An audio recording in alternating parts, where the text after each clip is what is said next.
dahil na-impeach na si Sara Duterte sa Kongreso. Ano kaya ang susunod na mangyari? Ano kaya ang susunod na hakbang nila? Ano sa palagay ninyo guys? Anong masasabi ninyo ukol sa mga bagay na ito?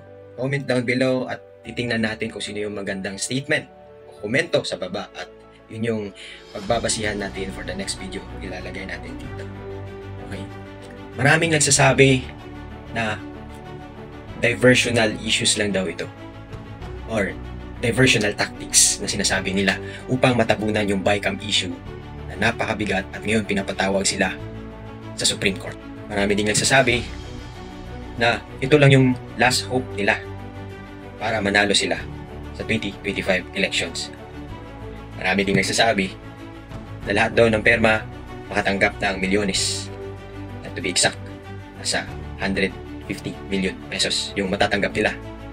Maliban pa yan sa 77 na sinasabi nilang AX, AKAP, etc. Ito nga ba ay pang-retirement fee na ng ilang kongreso o tatakbo bilang senado?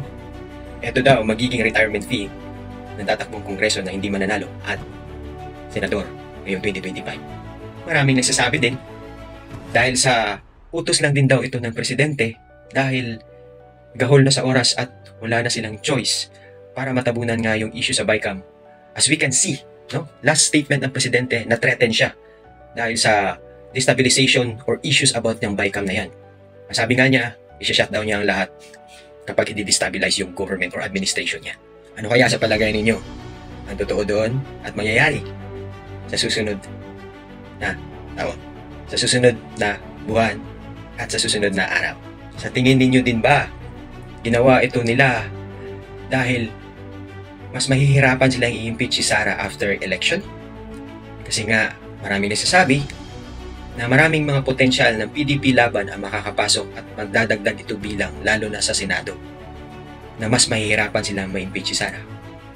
Marami din nagsasabi na hindi ito may impeach agad-agad kasi nga it takes time. Nga naman nangyari kay dating Supreme Court Justice na si Corona, umabot ng 70 days, right? Sobra. Ito pa kaya? Pinangunahan na nga ba nila yung COA? O andyan na ba yung resulta ng COA na naging negatibo kaya no choice sila? So maraming haka-haka ang mga sinasabi ng bawat tao, ng mga vlogger, ng mga media, even si Ted Filon, no? Kasi sa latest statement ni Ted Filon, hindi ba kaya dahil si Sandro Marcos yung nung unang pumirma dito ay utos lang din ng kanyang tatay. So, common sense, no? May something yung ibig sabihin ni Ted.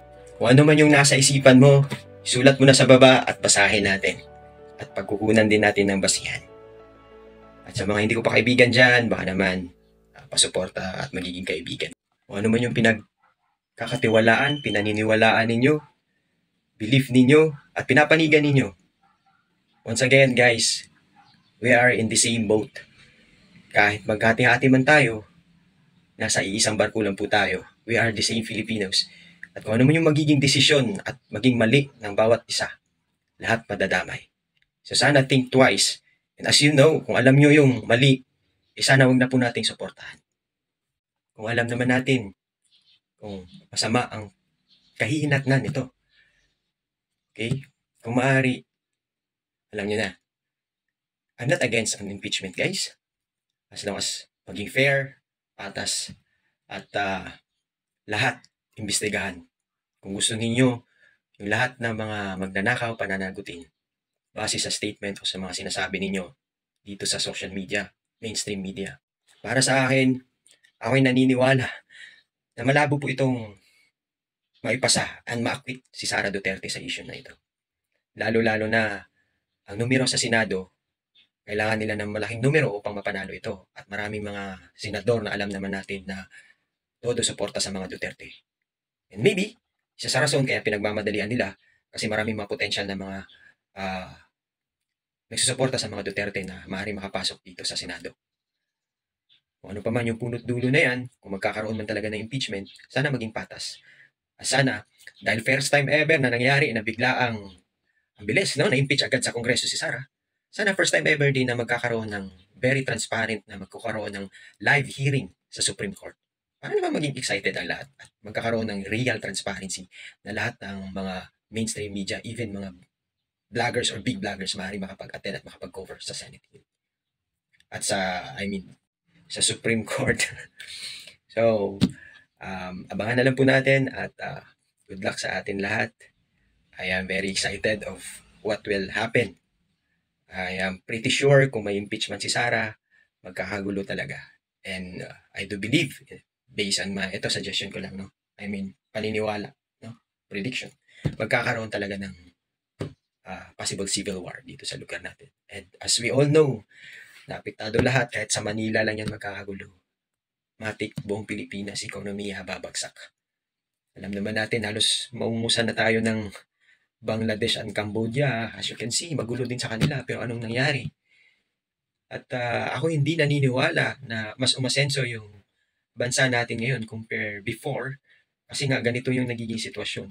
Supposedly, hindi tayo mauunahan ng mga bansa na nasa likod natin. Ang yung iba nakauna na. Yung iba hahabol na.